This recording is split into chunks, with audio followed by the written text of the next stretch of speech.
So the charity, as Simon said, was formed in 2014. I look in the audience, Chris Dowson was at the first annual general meeting with myself and several others, which was held in York. I remember it well because we was on the start of a journey to creating this charity, which I think has punched above its weight in terms of activities over the following years. And I want to talk to you about, first of all, and perhaps I ought to say thank you to Pfizer because they are sponsoring the event today. Really appreciate that. And also highlights the fact that charities and the commercial sector need to work in partnership to tackle a problem. That's the only way problems like this can be tackled. So in terms of our charity, what have we been able to achieve to date? Well, I think we've been able to do a lot. And one of the things I'm very proud of is our ability to give small amounts of money to academics working primarily in UK universities. And this slide shows that each year, over the past years, we have been able to give increasing amounts of money to our small research grants programme. This year's grant round had over 30 applications, and of those 30 applications we've funded 7 of them, 4 in basic research and 3 in applied health sciences, and we'll be making an announcement next week, I think, on who were the successful applicants for the awards that we were able to give. And I hope to see this programme expand in future years. Now, when the charity was created in 2014, one of its main aims was to help fund academic research, particularly in the academic sector in universities, and I think we're starting to do that.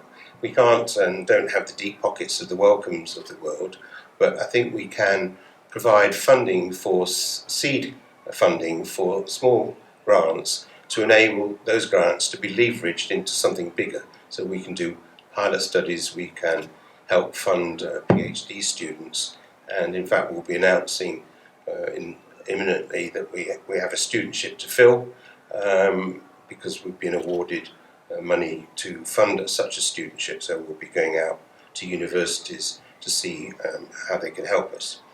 As a result of the funding, we have had manuscripts published, papers published. We've been at conferences talking about what we've been doing. So all the things that you would expect a charity like ours to be doing going forward. The other thing that you'll be hearing more of this afternoon is our patient support activity. When we started, I think it's fair to say that our founders were scientists and clinicians working in research. It became increasingly clear over the years that if we wanted to make an immediate impact in terms of people's welfare, then the way we could do this is by supporting patients with antibiotic-resistant infections. And Arlene will talk to you later about what we've been able to achieve in that area. But I think it's a really exciting venture, and we are getting increased funding for that work in patient support services. The other area that we focus on, so research, education, patient support, is education and awareness. And this rather complicated slide shows some of the features of what we've been able to do on the education side. So you can see that pointer doesn't work. Visits to our website have increased dramatically over the years, and I think just in the last few months, the millionth visitor came to our website. So we've been able to increase traffic to the website very dramatically. And I think one of the reasons for that is people are looking for trusted information about antibiotics and antibiotic resistance. And we have a feature on the website called Ask Antruck, in which people can send questions to us around antibiotics and antibiotic resistance, and we hope to be able to answer those. Do you have a pointer? Thank you. The Ask Antruck feature has generated, again, a lot of traffic. We've had questions coming from the general public. Not surprisingly, the most popular question we've had over the last few months is, I'm on antibiotics, can I get COVID vaccinated? And the answer to, in most cases, is yes, of course you can. Only if you have a fever should you not be vaccinated. But sadly, we have heard of people being turned away from vaccination centres when they've told the vaccinator that they're on antibiotics. So we've produced a little leaflet about that as well.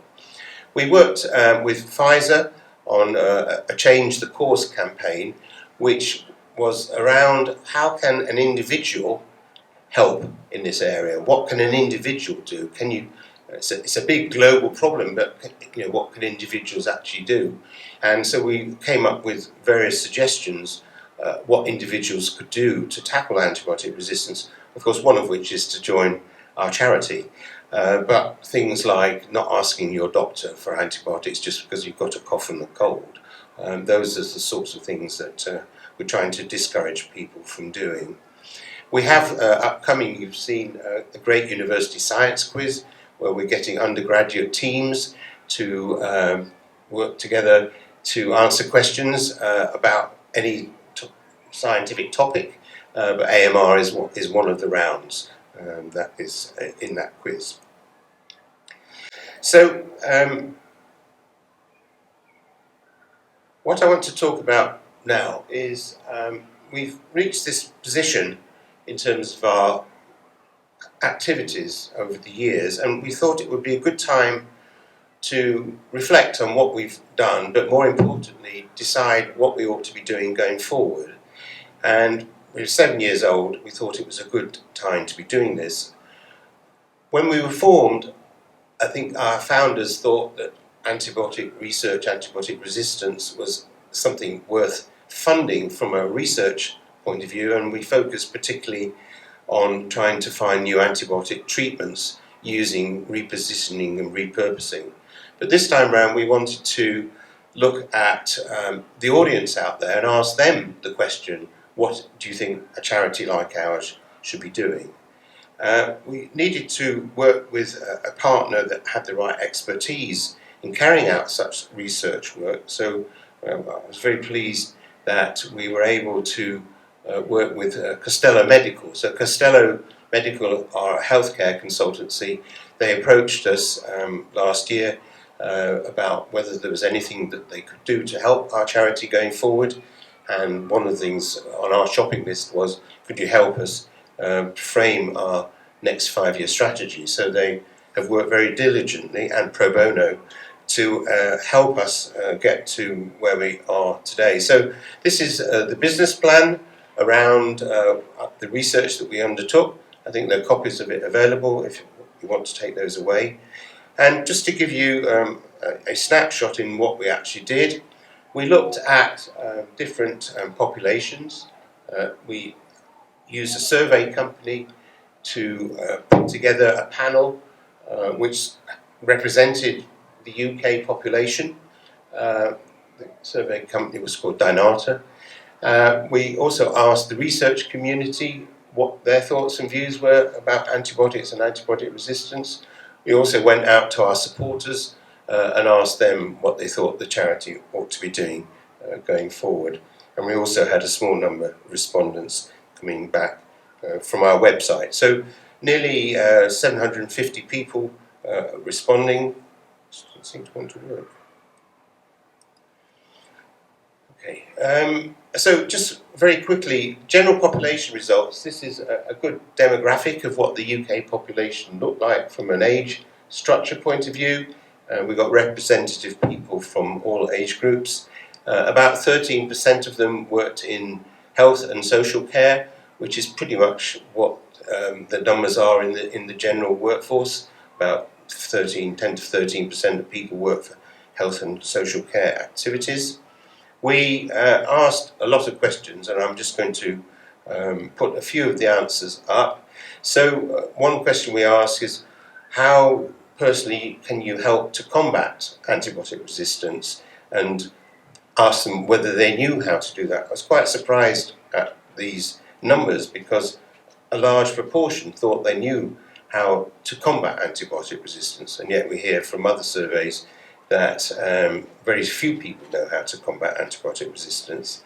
We also asked where they might be able to find reliable information, and again, more than 50% of people knew, they said, where to find reliable information, which again I was quite surprised at.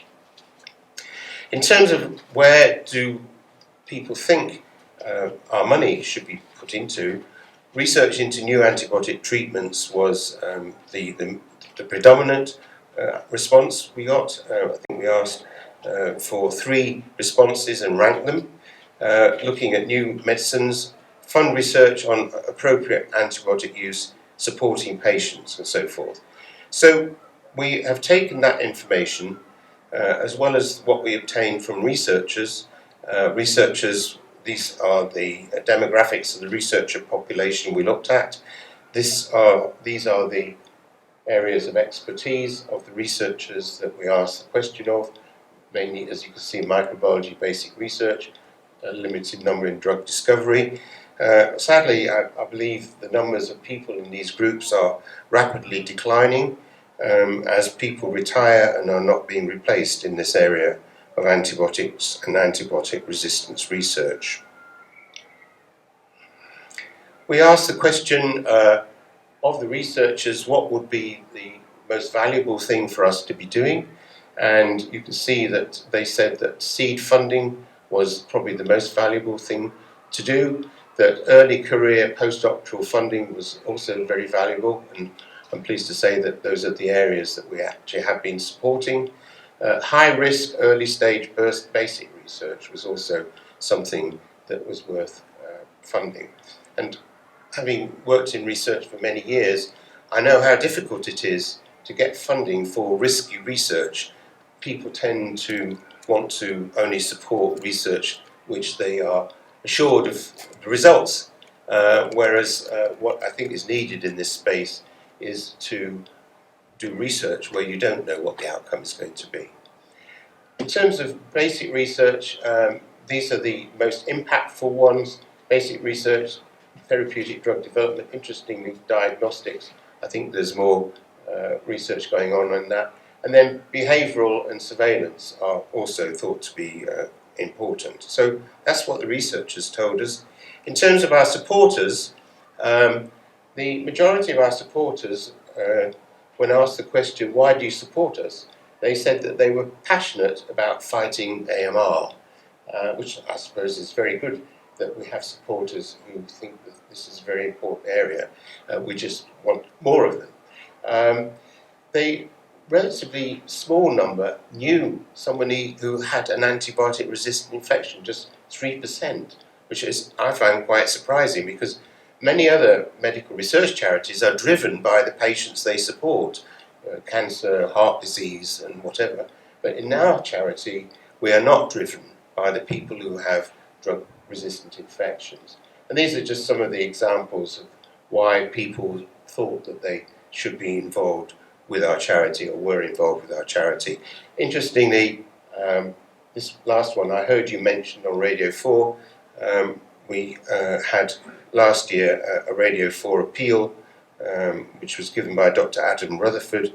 I'm not sure whether Alison's going to be talking about that, but we raised a substantial amount. I don't know where we were in the ranking of appeals, but I was quite surprised how much money we were able to raise.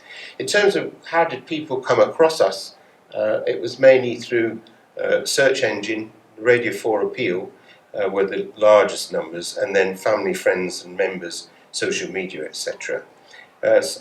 Only a small number were directed in our way by healthcare professionals. So I think we've got a lot of work to do. So we took all this information and we tried to assimilate it, and what we have come out with is a mission and vision statement with some strategic goals, which are shown in this rather busy slide, which I'll try and talk you through. So from the research we undertook with Costello, and with agreement from our trustees, supporters and people who work for the charity, our vision is to see a world free from deaths caused by drug-resistant infections, and I think everybody could buy into that vision, whether you're a pharmaceutical company or whether you're a government. Antibiotic-resistant infections needn't be inevitable if antibiotics are used wisely and properly. And in order to accomplish our vision, we want to drive forward innovative solutions to drug-resistant infections. We want to improve the lives of patients with drug-resistant infections and their families, and we want to raise awareness about the impact of drug-resistant infections. So from those, we have now very clear goals that we've set ourselves. Goal 1, we want to drive forward innovative solutions to drug-resistant infections. That means that we need to support young researchers, risky research, try and increase the profile of this area in academia. As you'll hear later, we want to improve the lives of patients with drug-resistant infections and their families, and we want to raise awareness of the issue of drug-resistant infections. So those objectives, those goals are what we are striving to achieve. We have decided as a charity that we would put 60% of the monies that we raised into the more sort of basic research applied health sciences pot, and 40% of what we raise in the applied health sciences pot, including patient services. So I think now everybody knows exactly what we are about.